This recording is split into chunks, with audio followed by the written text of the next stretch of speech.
From the shores of Lake Erie, to Browns fans worldwide, hope is alive and the future's bright. I'm John. This is There's a Gleam.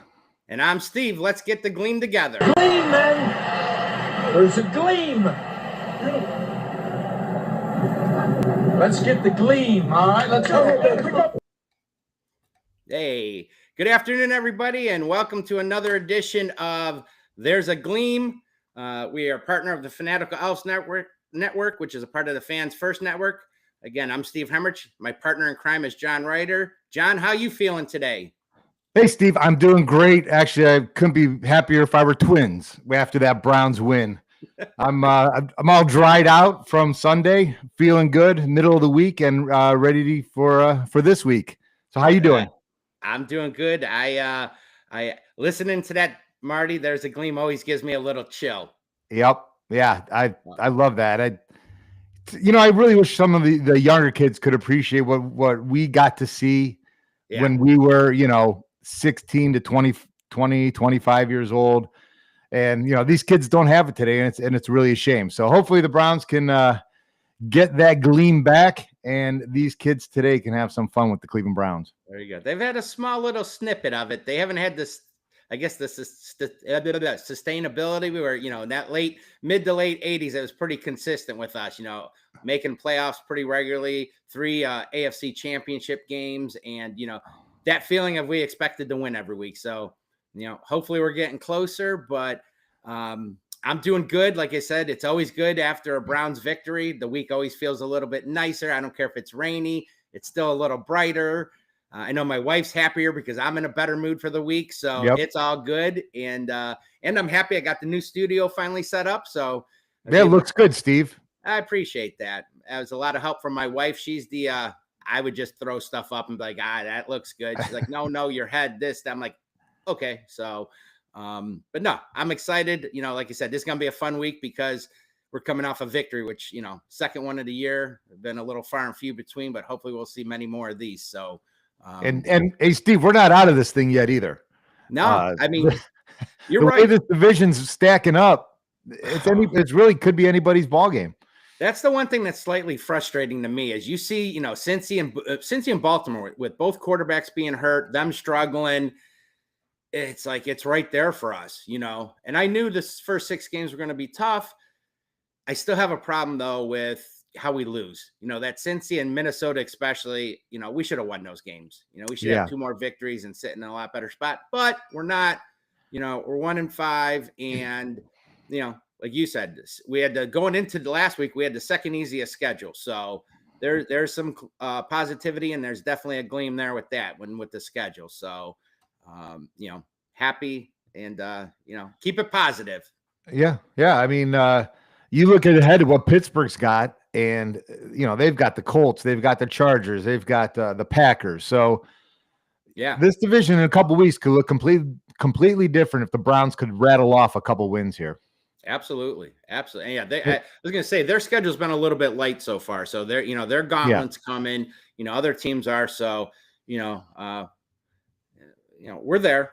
Well, hey, it helps when you beat the Miami Dolphins in a rainstorm. Well, at least the first half rainstorm. It kind of was nice during the second half, but the Browns beat Miami 31-6. It was started off as a nasty day. Like I said, by second half, it wasn't too bad out there. And I'll give you credit. I got to give you credit. I did not go to the game. Full disclosure. Yep. I listened to Betsy over at Channel 3 and the rest of them, and we were going to get this torrential downpour and 50-mile-an-hour winds, and I was like, nope, can't do it. I can't afford to get sick and miss my day job work. So I can deal with anything. Heat, cold, snow, fat guy sitting next to me, skinny guy. I can deal with anything and everything. Rain is my one Achilles, unless it's 70+ degrees and warm out. Okay. But when it's kind of cold and windy and rainy, we're not protected. So I can't, not right now. Yeah. No, I mean, I guess if you're going to be dumb, you got to be tough.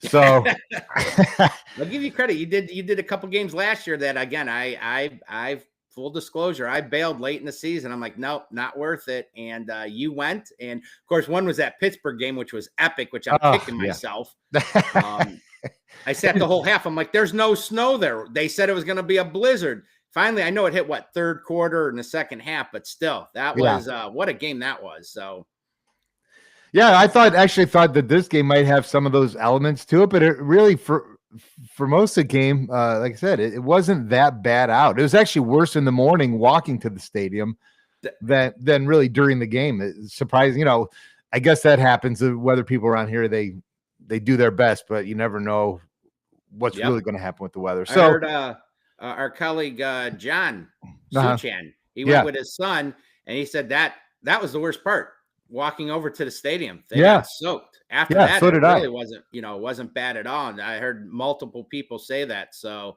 Well, starting with that game, Steve, I think the Browns did the one thing that we thought that they needed to do, and that was give the ball to number 10, Quinshon Judkins. And boy, talk about exciting player that we've got. I'm really impressed by him. Coming out of Ohio State, it was between him and Henderson in my mind, because I liked them both. And I did not think that Quinshon Judkins had that breakaway speed that he's been showing off. And so last week he had 25 carries for 84 yards. Yep. Hey, that's perfect on a sloppy, messy day. Give him 25 times. And I know sometimes the hole wasn't there and he would get bottled up really quick, but that's okay. You keep hammering and you keep hammering. And then he took the Wildcat snaps, which I really liked. I thought that was a nice little wrinkle that Stefanski put in. You take it out of the quarterback's hands since it was a wet and sloppy day, and just snap it right to Judkins and let him take it in. Right. No, I agree. I heard some people talking, I was guilty of it too. They're like, oh, he had, what was it? I think it was like 3.8. And I got the graphic up there. Or no, I don't. I think he had was like 3.8 or 9 yards per carry. So if you take away, that 46-yard run, that would go down to what his average was. But you know what? He got those 46 yards in one play. So who cares? Yeah, you can't say, oh, well, you took it away, because you can't take it away because he did it. Right. So I'd rather have it than take it away and have the lower average or whatever. So I don't like that, but I agree. And a couple of interesting things I saw. Okay, that Judkins is the first player since 2022 with 3 rushing TDs. The last player to do that. Who's that? It was against the Jets in 2022. Favorite. Nick Chubb, right? Yes, sir. And then this one's, I'm going to, again, be honest, full disclosure. I saw this. He's the first Browns rookie with 3 rushing TDs in a game. It's the first time in a game since 2000, and it was against the Cardinals. This got me. Do you have any guesses who the 2000 rookie running back that also did 3 rushing TDs in a game? I'm not sure, Steve. Who is that? Travis Prentice. Wow. That's a name from the past. I was trying to think like Reuben Drones, but I think he was after that. Later, right? He wasn't even a rookie when we got him. I couldn't think of a rookie running back that the Browns had in 2000. That's a good guess. Yeah, no, the first one that popped in my head was William Green. I'm like, wait, no, he was like 2002 or whatever, a few years later. Run, William, run. Right. And then I was like, Kirby, like you with Drones. I'm like, he wasn't a rookie though. So that got me. And the odd thing was that was a loss. They lost that game 29-21. But yeah, I thought that was I don't remember that game, Steve. No, I don't either. I think you had some pretty interesting stats about Judkins' season so far. Yeah, he's 10th right now in NFL in rushing with 467 yards, and he missed the first game. Kind of limited in the other game, I thought, and then 12 carries in the one game. Yeah, and so he's 3rd in all purpose yards for rookies with 529 behind Cam Scadaboo with 587 and Ashton Genty with 531. And then he's also leading rookie running backs in yards with 467, rushing touchdowns with 5, and also first down carries with 29. Wow. And he also accounts for 45% of the Browns' total touchdowns, which is great. Yeah. You No, know, that's impressive. Like the graphic here says, feed him. yeah, Feed him, feed him, feed him. He should never have a game with less than 20 carries in a game, in my opinion. exactly. I agree 100%. And I think last week was a testament to that because you weren't getting a whole lot all the time, but it just wears the defense down. Yeah. That's what Chubb, I mean, well, Chubb was great the whole game, but yeah, he would wear teams down. And by that fourth quarter, and that's what a good back does. So, I don't understand, hopefully this is, what a great thing to see this past game with Gabriel. What was he? 18 pass attempts, I think. Yeah, it was, that's it. That's all he needed was 18 attempts. You didn't see 50 plus, especially in a monsoon. Who was the coach? Remember in the Bengals game, the end of the year, where Derek Anderson threw the ball like 40, 50 times in a Gosh. wind thing? It's like, yeah, why would you do that? So I'm glad to see Coach, went with the run game. There was the smart, logical thing to do. And Miami really isn't good against the run. They actually, to their credit, they did better. I thought maybe we'd get some extra yards there, but they went with what works, and they fed this man. It was good to see. Yeah, the Miami defense actually played a little bit better than I thought they were going to. Yeah, if you look at all the stats from total yards, plays, all that stuff, they actually outgained us, not by a lot. It was less than 20 yards, but I mean, all in all the statistic team stats and stuff, we were pretty. There's two glaring ones. I don't want to get too far ahead, but the 4 turnovers that we did and the penalties. Miami had a ton of penalties. But they had a ton. Yeah, you look at all the numbers, we're pretty much dead even with stuff. So, but good win, a lot of good positive things out of there. Yeah, and one of those things was the defense. That's the turnovers that we've been needing the last several games. We just couldn't seem to make them happen. But this game, we had 3 of them. And 4. Oh yeah, we had the fumble on the special teams. On the special teams fumble. That's correct, right? So those are things that I think that really helps this team because our offense still isn't where it needs to be. Yeah. But giving them more opportunities to punch it in or kick field goals is definitely helped the Browns last week. Absolutely. How about the new acquisition from 2 weeks ago, Tyson Campbell? Oh man, he looks really good. I really like him. I like his size. Yep. And boy, he's got some speed too. He's got some wheels. He got down that sideline quick. He's got, like you just said, he's got that size. I think he's 6'1", and he fits the scheme perfect. He is a man-to-man defensive type corner, and that's what Schwartz loves to do. Newsome was having a good year, but that's not his style. He's more of that zone scheme. So, and he signed for the next 4 years after this, I believe. So I think so, 3 or 4. I'm not sure the exact length, but yeah. So, and he's the same age. They were both in the same draft. I mean, yeah. Right now, I know. And Newsome was up for a contract at the end of this year, so it was a great move to have a guy Tyson Campbell locked up for the next couple of years. Absolutely. Now you've got 2. It's early. It's 2 games into it. He's got corners are going to get beat. Yeah. Denzel Ward, who I think is a top 5 corner, gets beat on occasion, but sure, to have 2 still young, good man-to-man corners, man, that should make even that front 7 even more dominant here and get those guys more excited knowing that they got 2 corners that can cover like that. So that's exciting. It is. And then Ronnie Hickman had that pick. Yeah. Buckeye, ex-Buckeye. Right. And then Campbell had his return for a touchdown. Then Rayshawn Jenkins, he had the Rayshawn.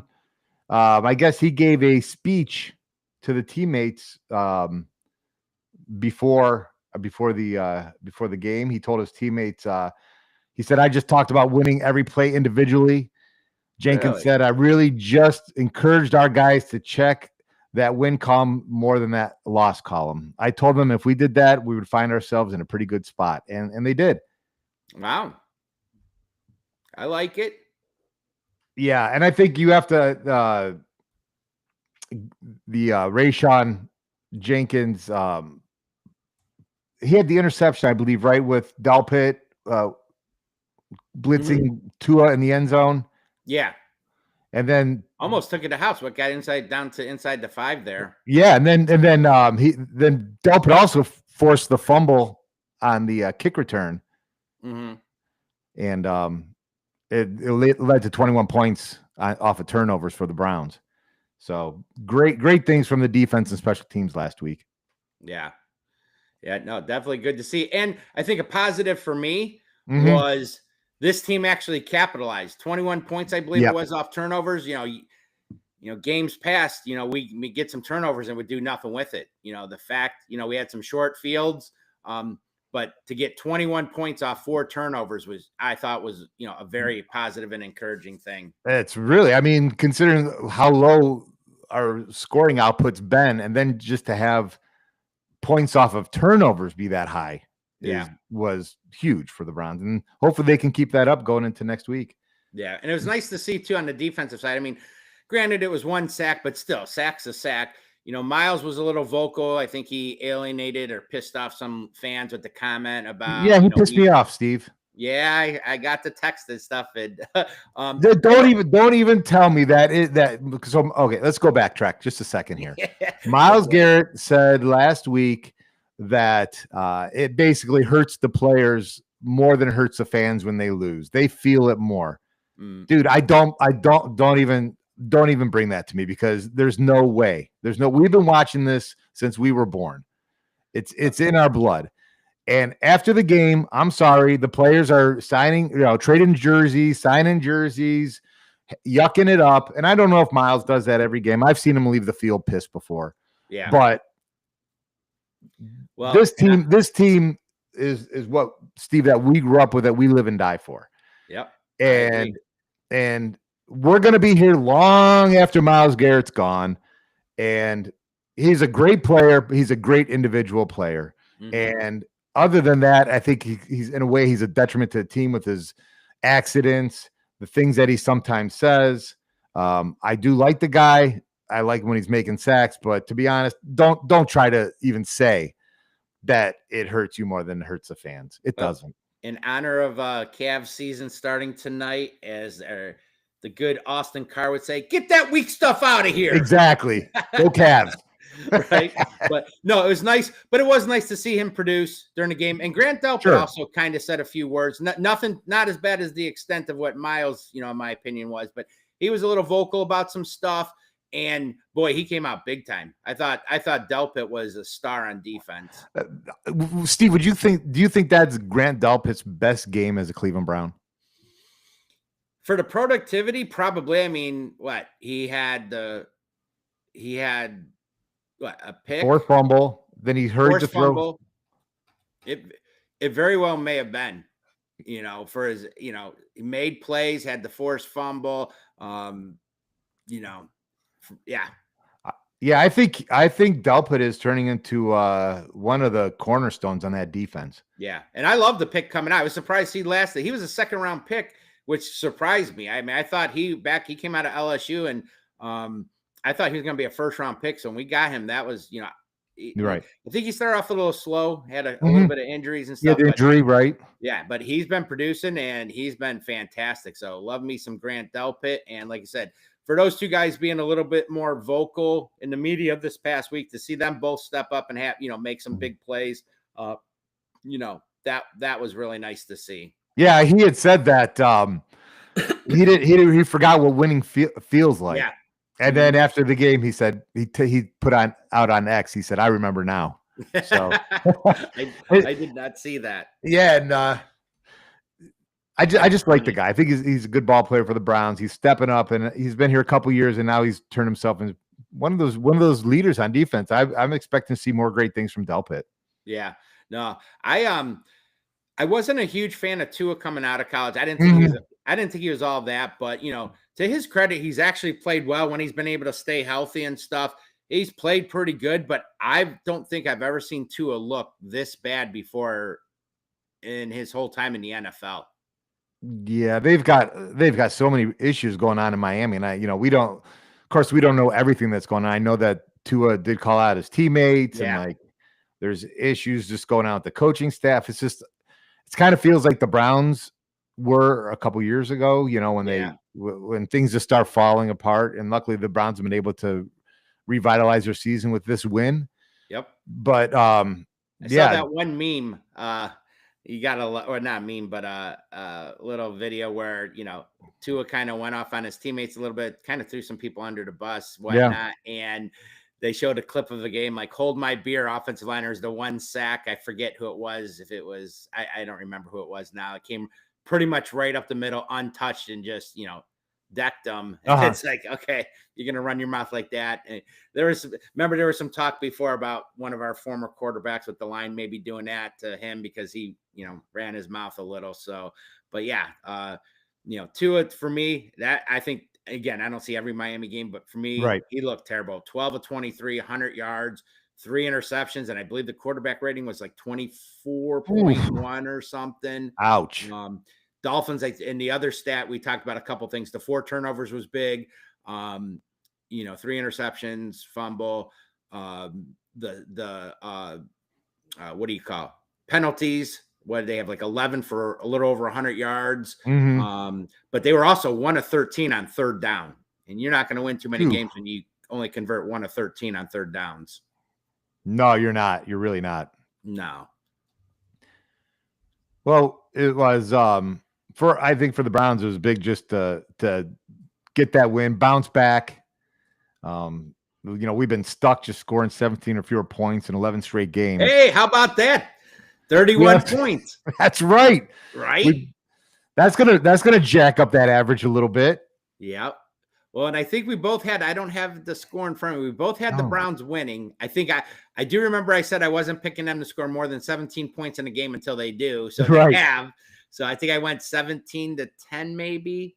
And I know you picked them to win with a low score too. So it was like 17-3 or something, I thought. Okay. Hey, yours a little. You held the team to 6 points. That's I don't care who you are, man. That's and the weather wasn't that bad, to be honest. You know? Right. I didn't see guys slipping and sliding all over the place and wet ball. You know, a couple things here or there, but nothing. What I thought it was going to be like. Yeah, nothing really out of the ordinary as far as I think if that rain would have kept up in the second half, we would have had some issues because the temperature did start to drop.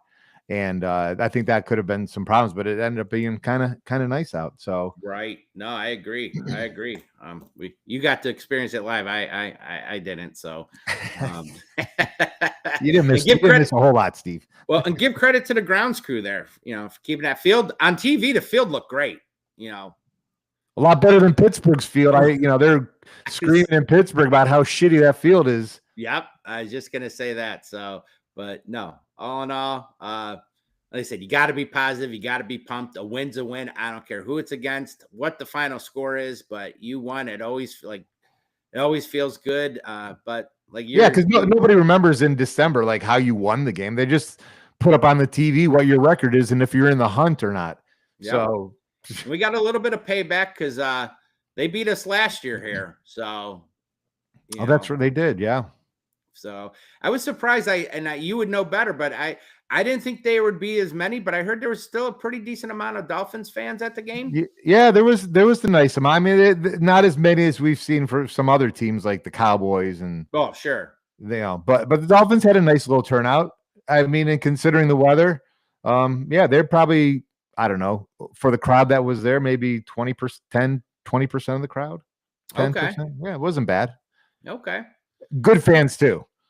That's Lou, our buddy Lou Marconi. He had made a comment that he had some interaction with a lot of the fans. He said the Miami Dolphins fans were actually very cordial, and he told the story the other day on Stirring the Pot with John that he was leaving the game, and there was a lady in front of him, Dolphins fan with her son, and they were talking, and she struck up a conversation about how the fans are really rude and really and that, especially with a little kid. And he's like, I apologize, for Browns fans, you shouldn't have to go through that. And she's like, no, Browns fans were great. It was the Dolphins, fellow Dolphin fans that were like obnoxious, mean. She's got a little kid with her. So, he even chuckled like, "Oh, okay." But yeah, so I heard Yeah, I didn't see. I saw everybody seemed to get along. Nobody was being, but at least where we sit up in the upper deck in 511. Yeah.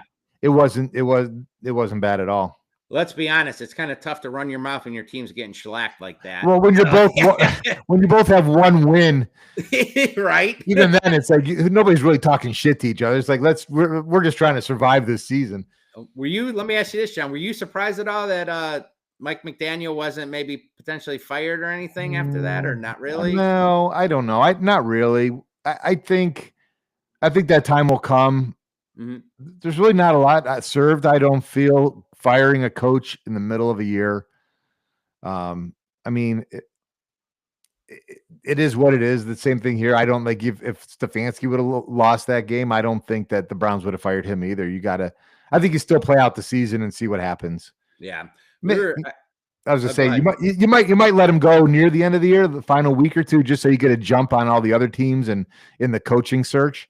Right. But other than that, yeah, I did the recap show with Ethan and John Sunday night after the game late that night. And he brought it up during that show. And then Lou and John also talked on it about stirring a pot. But let me ask you this, John, as far as Stefanski goes, is there a win total that if he gets to that, you're like, okay, he's safe, he'll be here next year, or, is he got to get to a certain mark before the Browns would potentially fire him, or no?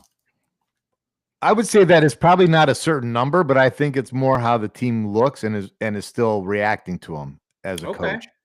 I think this team could probably still win 6 games, which doubles last year, right? From what we were. And if the team is still playing competitively, I don't think you get rid of them. Yeah, no, I actually think there could be a number. I mean, again, it depends how some of these losses go. I mean, if you just get the crap beat out of you and they're ugly losses, you could be in trouble. But right. I think originally I was thinking, you probably got to get to minimum 5. I was thinking 6 wins. You get to, technically if you get to 6, you doubled your wins from last year from 3. We know we're rebuilding. We probably still don't have our franchise quarterback. We have some issues with the line. We went through some adversity early on in the season, but I think if he gets to at least 5 but 6, I think he's safe. I'd be hard pressed to believe they would fire him at that point. Anything how do you feel about Andrew Berry then? Does he get another draft next year? I mean, give him his credit for this past draft. That draft looks like a home run so far. Right. But in the one vital thing, get me my franchise quarterback. He has not been able to. You look at the roster with stuff, the line, what was once a big strength of ours. It looks, it's looking like it's wearing out here. They're not as dominant as I was expecting. I know we have the kid from Michigan, Zinter. Is it Zach Zinter? Yeah. But they got to rebuild that line.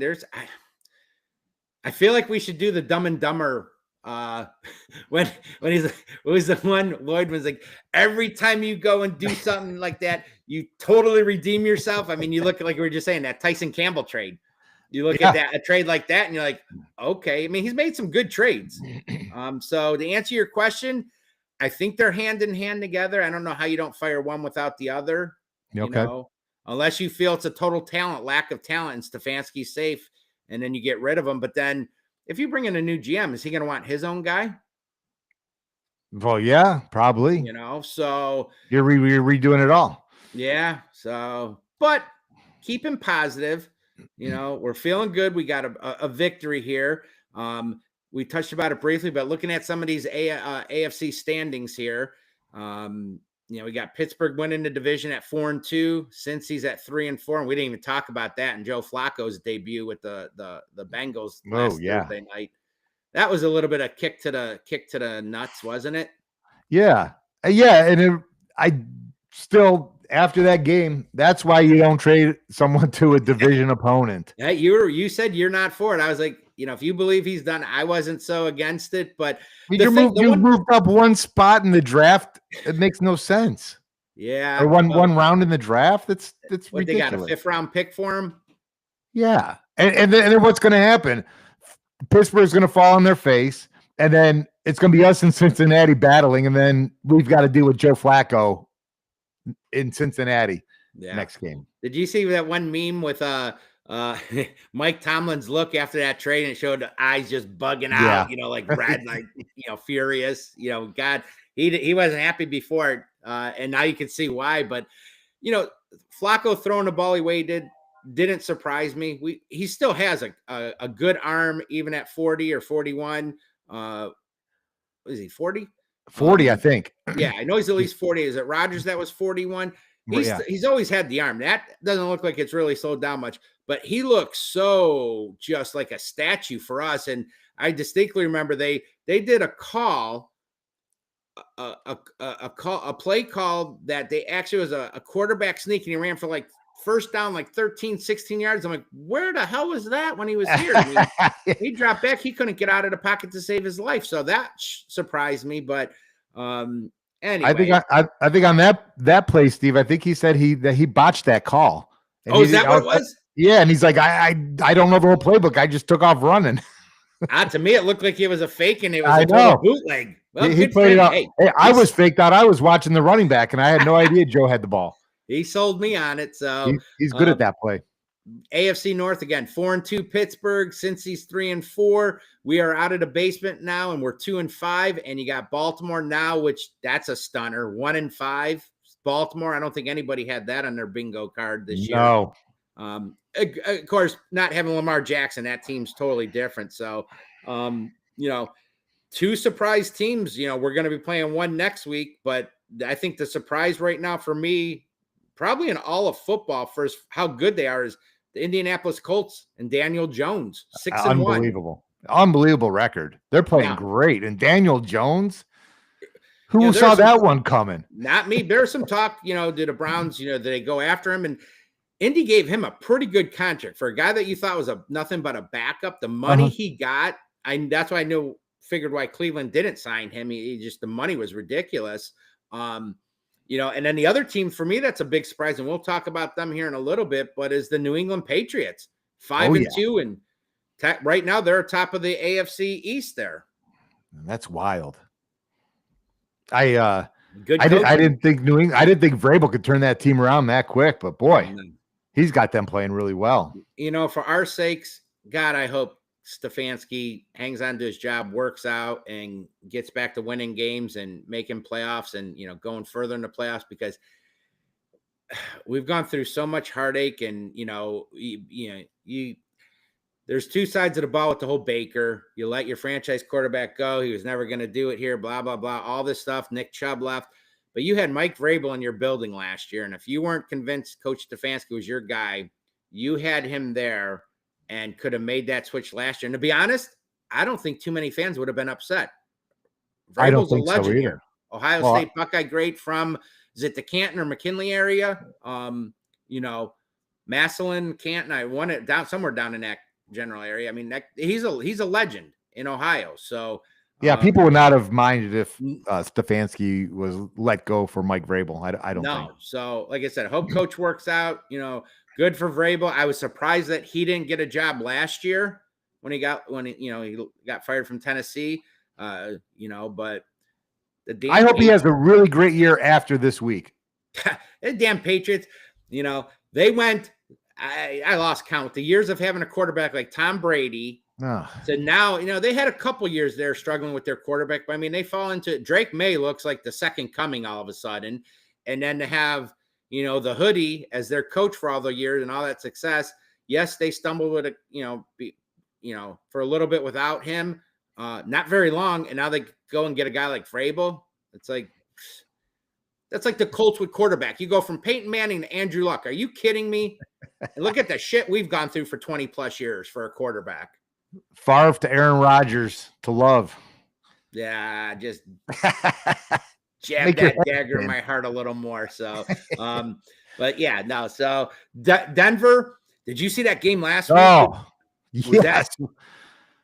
I had a thing up here too. That game was insane. I actually got to watch some of it. once they switched it over. But I don't recall a game like that. It was 19-0 at the end of the third quarter to Giants. In the fourth quarter, it changed as the game went on. But the last couple minutes, especially, it all of a sudden, with a minute 51 to go, Denver took the lead. I don't remember a team ever scoring 33 points in one quarter. And no, I don't know if that's a record or what, but they went 30-26 lead with fourth quarter with a minute 51. Then Giants come back, take the lead, missed that extra point, which ended up biting them in the ass here at the end. It always does.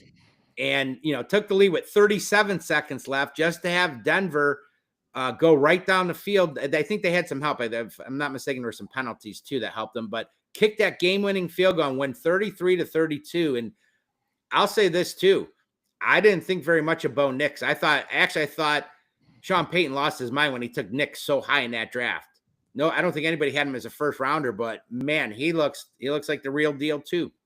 He does. And Jackson Dart too. Jackson Dart does not look bad. Yeah. And Cam Scatterbu. I like what the Giants have in their backfield. Scatterbu is a fan favorite, I think, by everybody. By the end of that college year, everybody loved that guy. Dude, he leveled that Denver. I don't know who the Denver player was in the end zone when Scatterbu went in. He just went like a rhinoceros into this guy.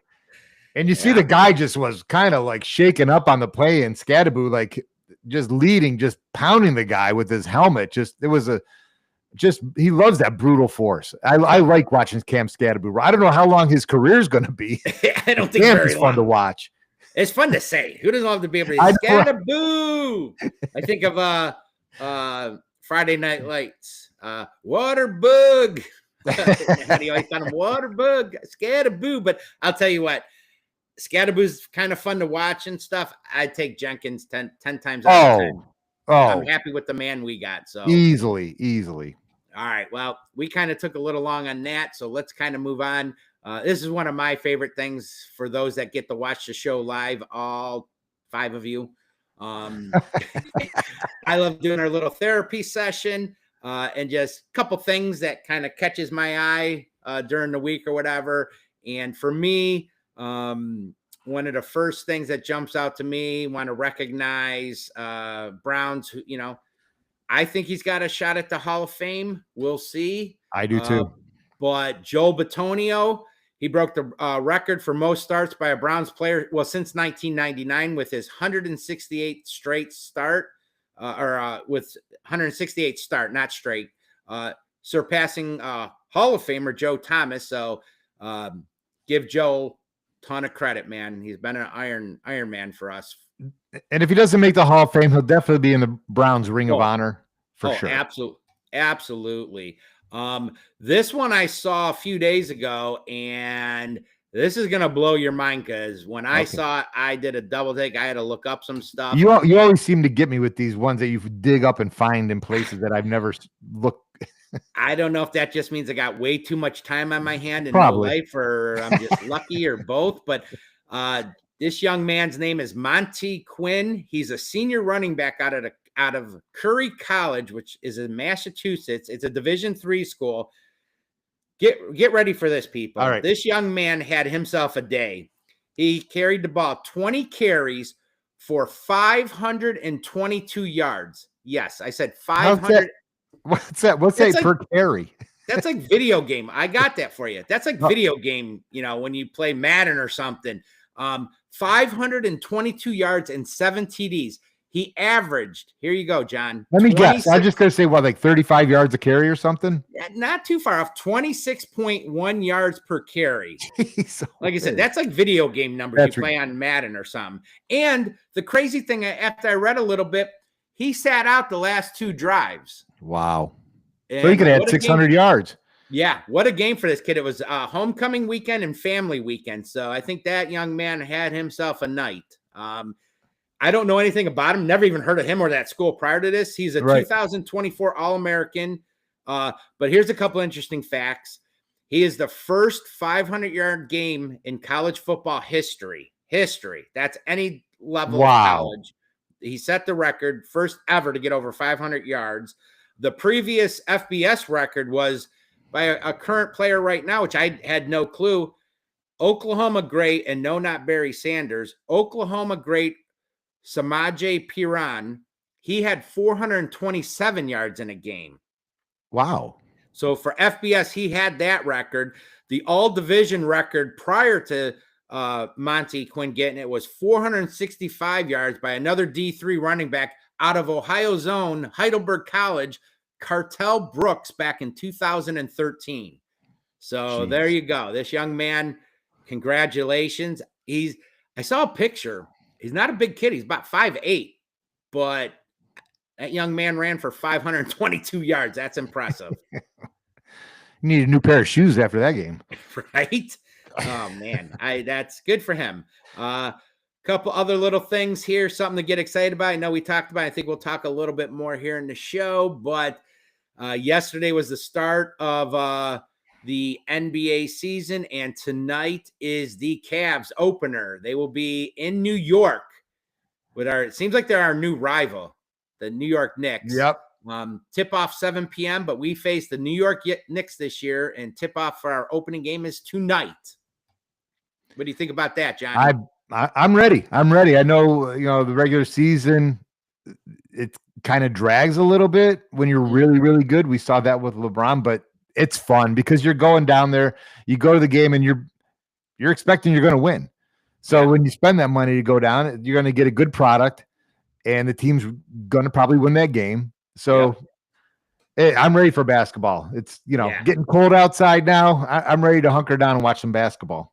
Absolutely. We got couple of Max Strus isn't going to start the year yet, but I think we're going to be right there. With those injuries, you still have, I think Tatum might not be playing the whole year, at least the whole regular season. I don't know if he's going to, he did that Achilles at the, in the playoffs late. So he might not even play this whole year. And then the kid from Indy that killed us. Halliburton. Yeah. He again in one of those it was the championship series. Yeah, he got hurt. So two of our biggest competitors have their 2-star players out, so could be ripe for the taking for us. This is the year, Steve. If this bunch doesn't do it this year, you're going to have to make some decisions on what you're going to do with Donovan Mitchell, Darius Garland. I think you're going to keep Mobley no matter what. Oh, he's the future for sure. He's the future. I mean, he's a phenomenal ball player, but you're probably going to have to make some changes if you can't get over the hump this year. I agree. And then finally, for those that like it, I am a baseball fan, but I hate the Dodgers. You've got the World Series starting, and it's the Los Angeles Dodgers playing Toronto, or as like a lot of people like to call them, the Cleveland Blue Jays. That series starts Friday. And that's going to be in Toronto starting at 8 p.m. This, I knew before. I'm going to, again, full disclosure, there's 6 former Guardians on this team right now on the Blue Jays. You have Shane Bieber, who actually pitched Game 7 and looked pretty, looked better than the other outing. I mean, he's pitched pretty decent for him. Ernie Clement, Andres Jimenez, former Gold Glove second baseman, Miles Straw, which most people didn't like Miles. He was fast and played good defense, but his bat was terrible. But the 2 guys I did not remember was Nathan Lucas, an outfielder, and Anthony Santander, another outfielder. So, I'm not that excited. Are you excited for the World Series at all, John? I'm not even watching, to be honest. Yeah, I did see the highlights of Ohtani. Was it Friday night when he had launched 3 bombs and struck out? I don't know, was it 11? 10, 11? Yeah. I think it was 6 innings. I mean, one of the most impressive, I don't know if it's the best ever I've seen, but 3 for 3 with 3 home runs. I think he had a walk, and then to pitch 6 innings, and I think it was scoreless innings and 10 strikeouts. That's pretty impressive, but I just hate everything the Dodgers stand for. So do I. I hope Toronto beats them. I do. I'm kind of pulling for them. And, it's kind of like the Guardians. I don't know if he's still there. Shapiro, when he was here in Cleveland, he left and went to Toronto, and I think he's maybe still in the front office. To be honest, I don't remember for sure, but I know there's a lot of ties with Cleveland and stuff. Plus, my cousin Dominic, his wife Gabby, she's from Canada. That's right. Quebec. That's right. She's a Blue Jay fan, though. I think. I'm assuming. I know I nothing would about think Canada. she's a and the baseball whole- fan. I know that. Yeah, so I'm Well, for I her wanna- sake, I hope they win. and I hope the Dodgers lose because I hate the Dodgers. So Mm. there you go with that. And then the last thing was, I believe you had something. With Yeah, I kids. got something that Justin Cooper, I believe he's from ESPN. He talked to Quinshon Judkins about I guess Quinshon posted something that he loves Cleveland. Mhm. So he asked him about this, and here's what Judkins' response was. I saw your tweet that you said I love Cleveland today. What went into that today? Like, what made you today feel like that? I meant to say it after the game, but I'm not on social media a lot, so I had to catch up. But that's what it meant. Cleveland is home. I played at Ohio State. Ohio is all I know, man. And, I want to die playing football here in Cleveland and give it everything I got. I saw your tweet that you said give it everything. There it goes. Yeah. So, man, I'll tell you what. To hear that from Quinshon Judkins that he wants to die Cleveland Brown, right? That's Hey, I'll man. tell you, instantly, I'm about ready to take my money and go buy a Quinshon Judkins jersey because Right? I love this kid. That man, that got me a little chills. And for those It gave me chills too. For those that couldn't see it, that was at an event they did just the other night for kids. Some Browns players showed up in costumes and stuff, and he's wearing his Fred Flintstone costume. I know that because I may be getting that this year. My wife and I are going to our boat club's Christmas party. I'm trying to find a last minute costume. Dude, you got to be Fred Flintstone. I mean, I kind of fit the bill. That would be so good. Hair, but just get a wig. What's that? Just get a wig. They sell those $10 wigs. Yep. Yabba dabba do, baby. So that might be what I am. But yeah, no, that's, man, he is going to be a fan favorite for sure. Yes. That. Browns fans love that. I love it. If he keeps on the pace he's doing, awesome. So, and let's not forget, he had huge shoes to fill. Yeah. With Nick Chubb leaving. Yep. And for him to come in and win over everybody in Cleveland the way he has, that's all you can expect of the kid. Yep. I agree. John, I think you have to stop oh no, that was me. There we go. And on that note, I think we need to take a little break here for our sponsors. Can you stop sharing on your end? Yes, I can, I think. There. Can you get in now? Can you hear me now? Testing. No, you got to go into the share button and then hit this bottom thing.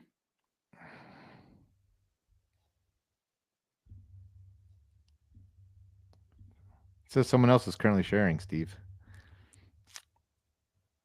Oh, I thought that was you.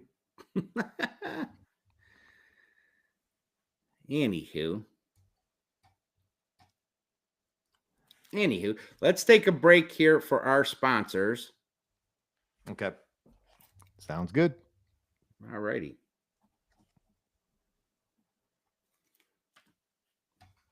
And thank you for that.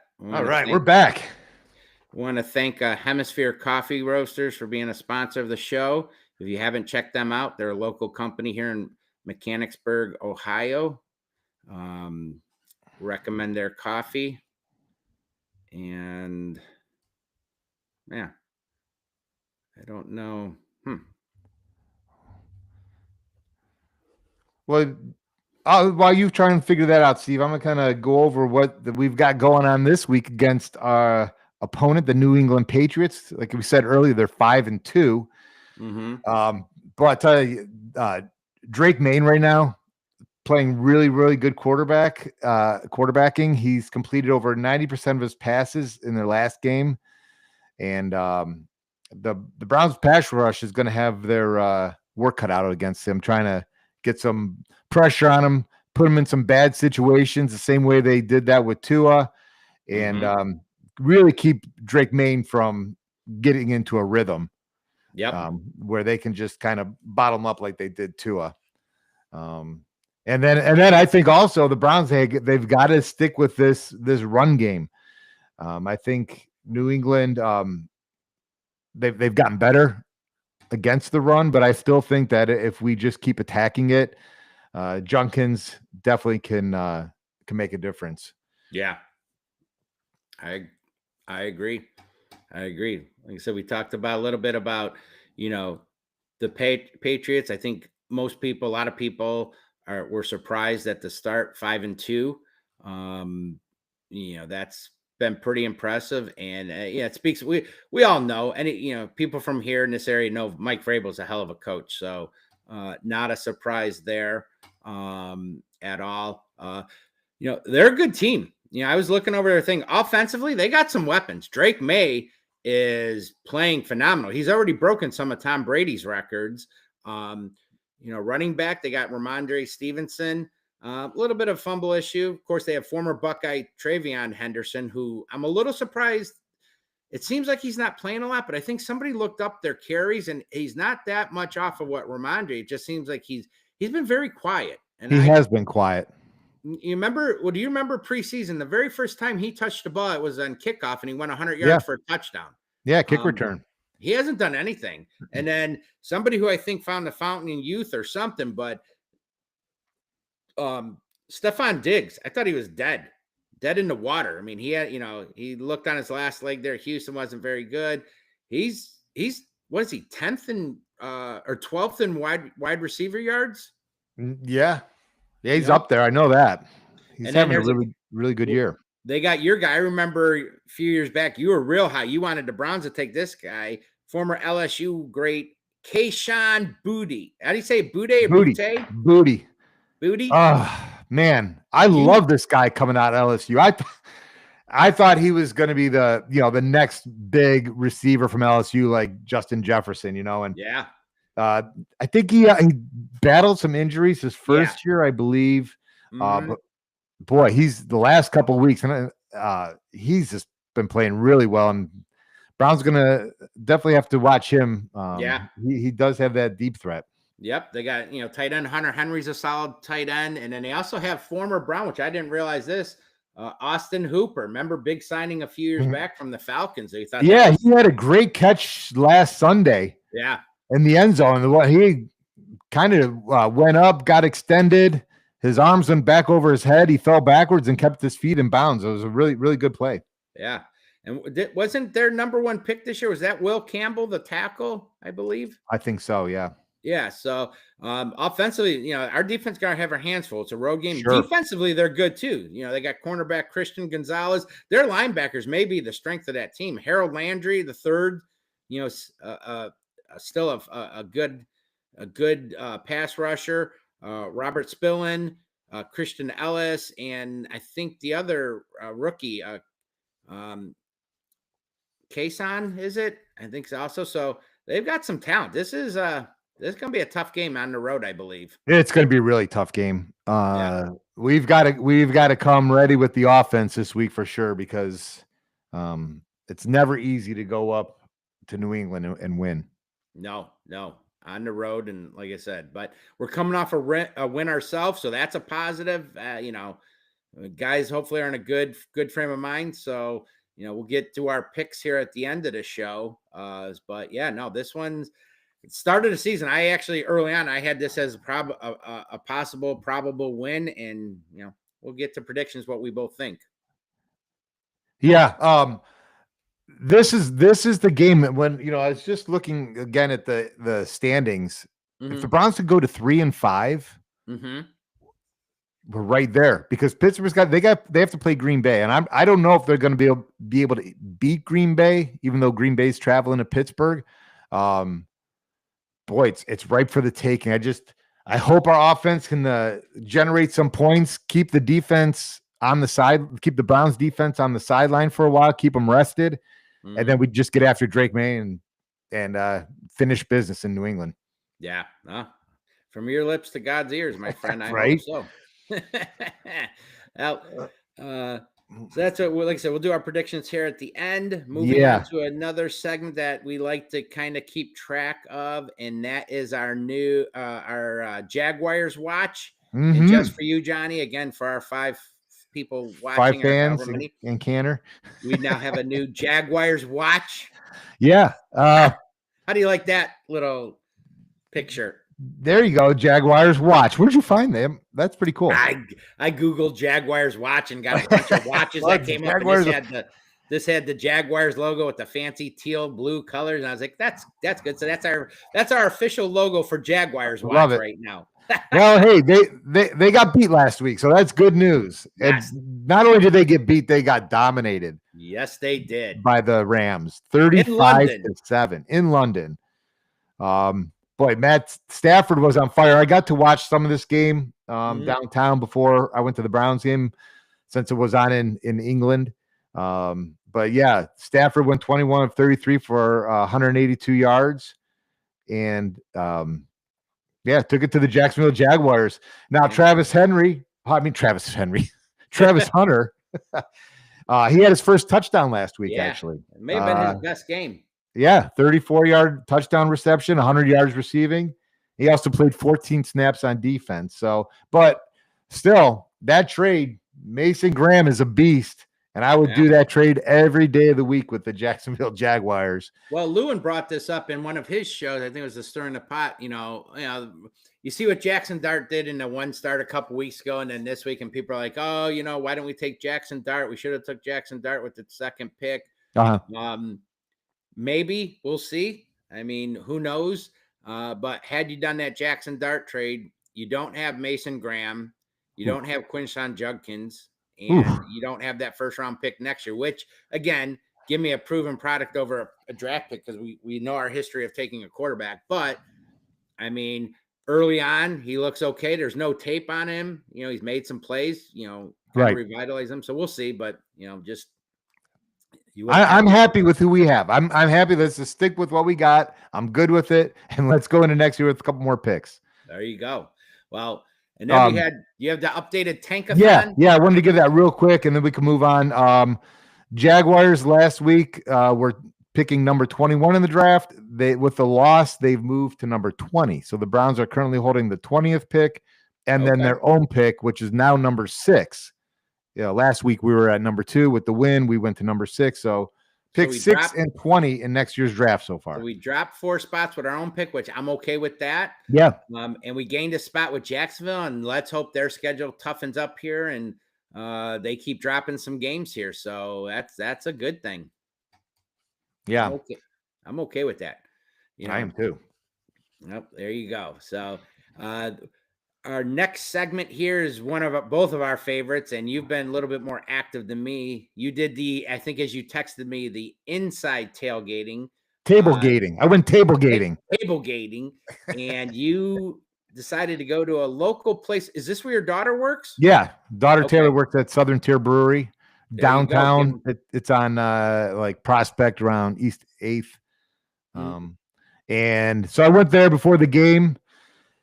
Didn't really know where to go, what to do. And then Taylor texted me, said, "Hey, I'm working this morning. Why don't you come down?" So I'm like, all right, I'll go down there, and went.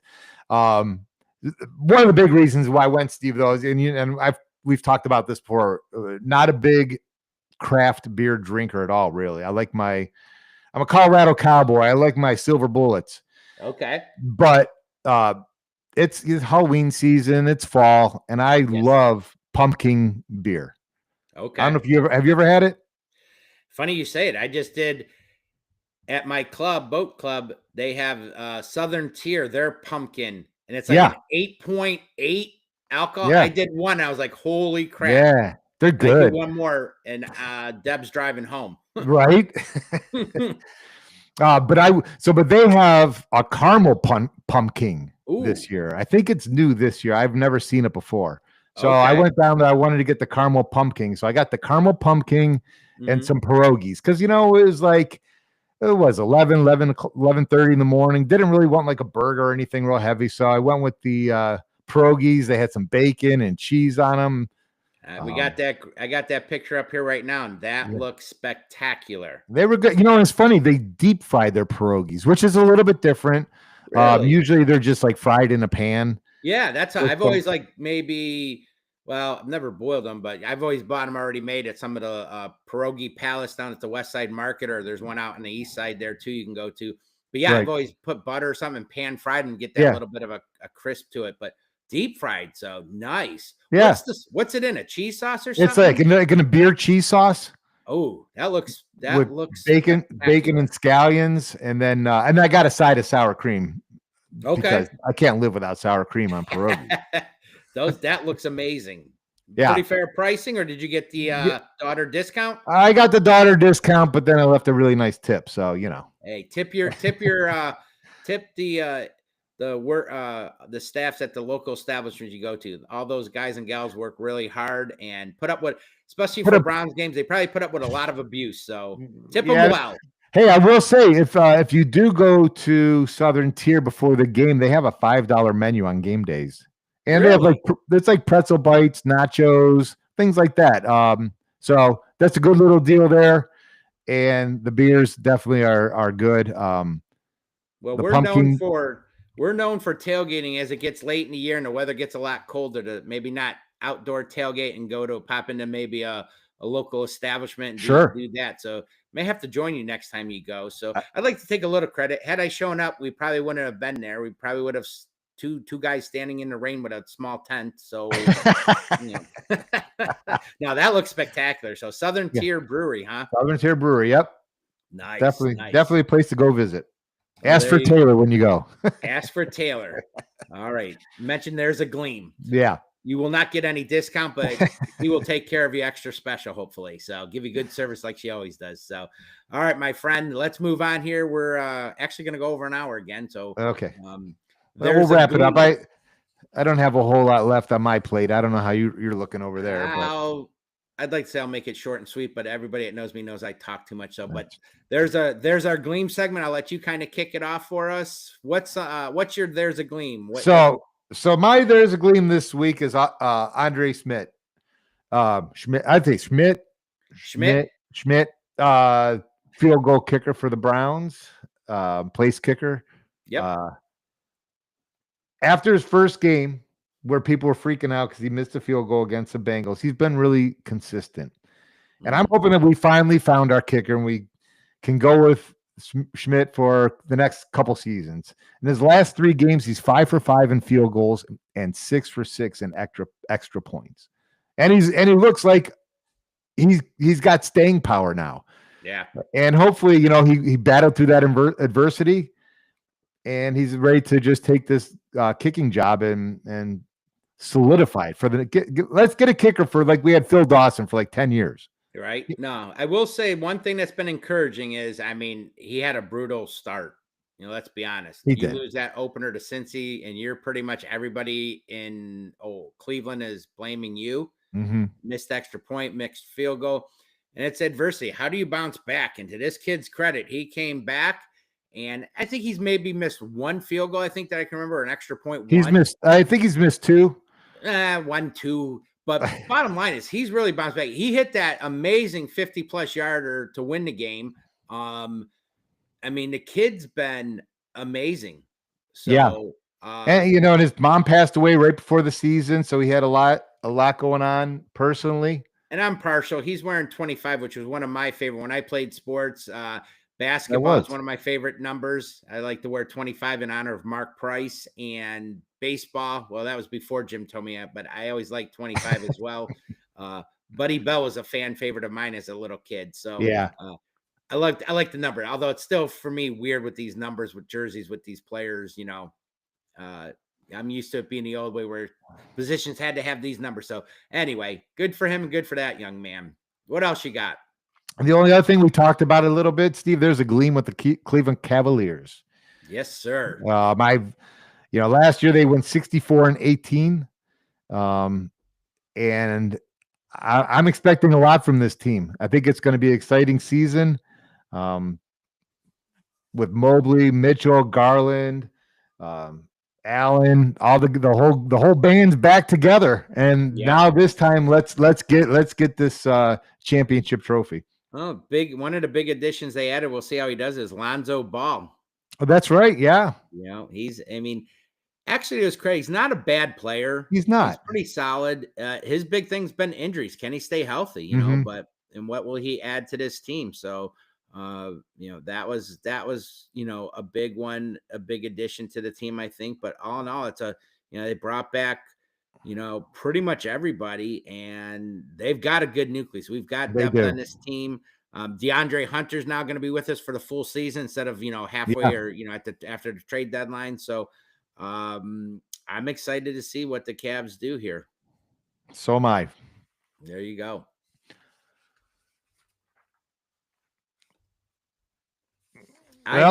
Is that all for you? Yeah, it's all for me. What do you got, Steve? I'm going to keep it short and sweet, and I'm going to, we briefly talked about Andrew Berry in this draft class. My one, there's a gleam again, and we kind of touched on it earlier in the year, but I got to do it again, is this rookie class. I'm just going to give props to the whole rookie class.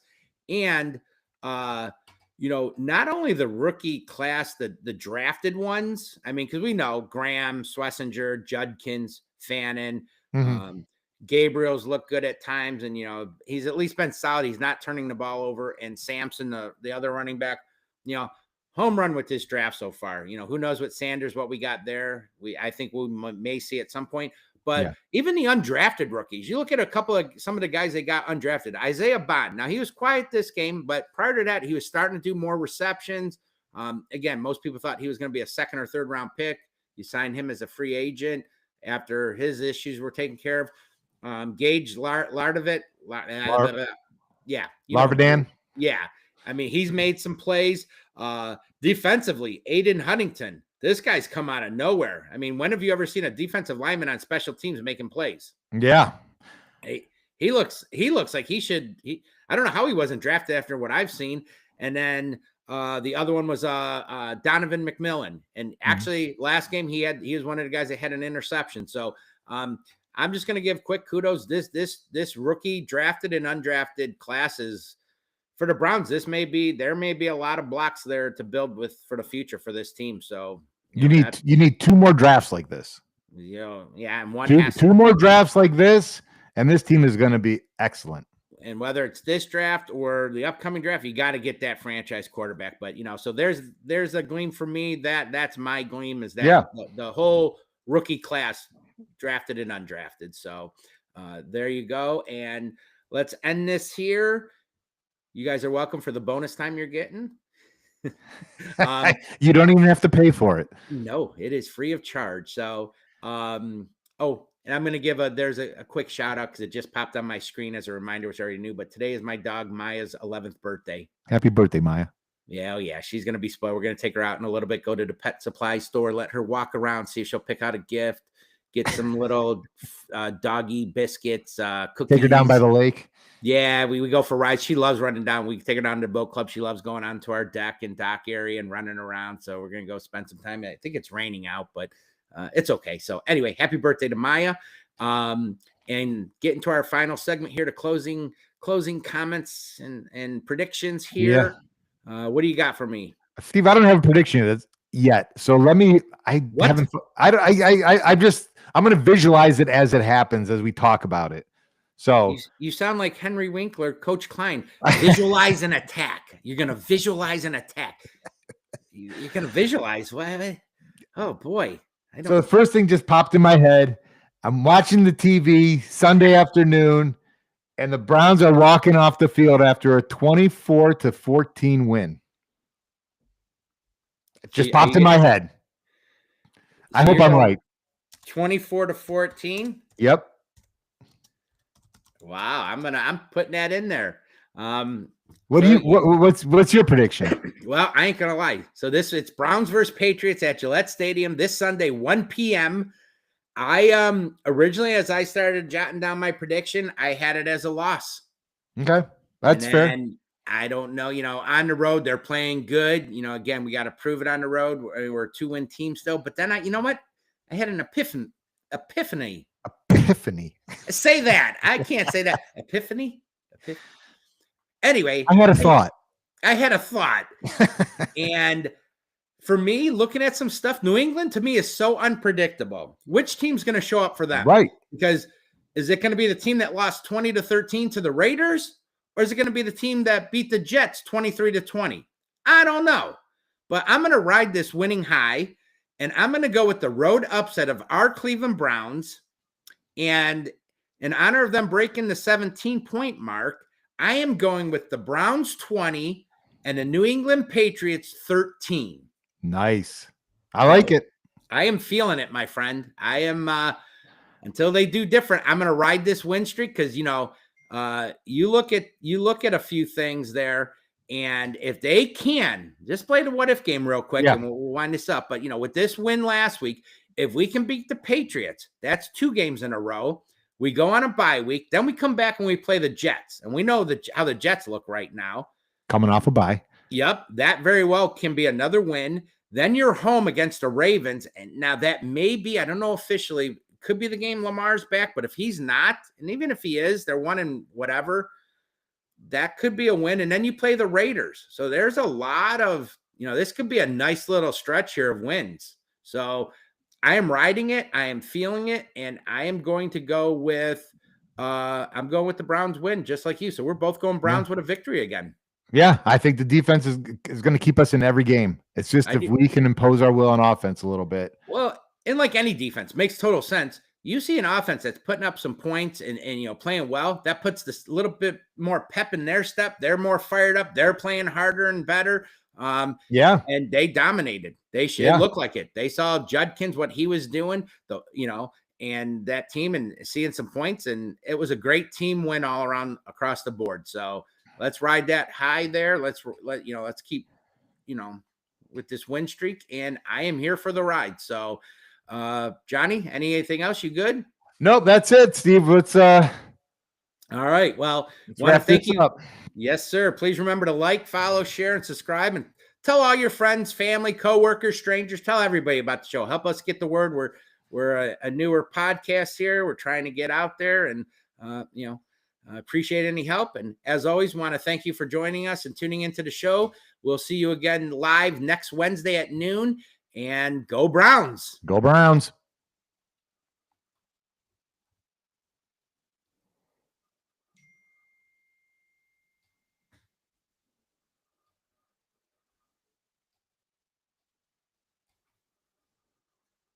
Go Browns.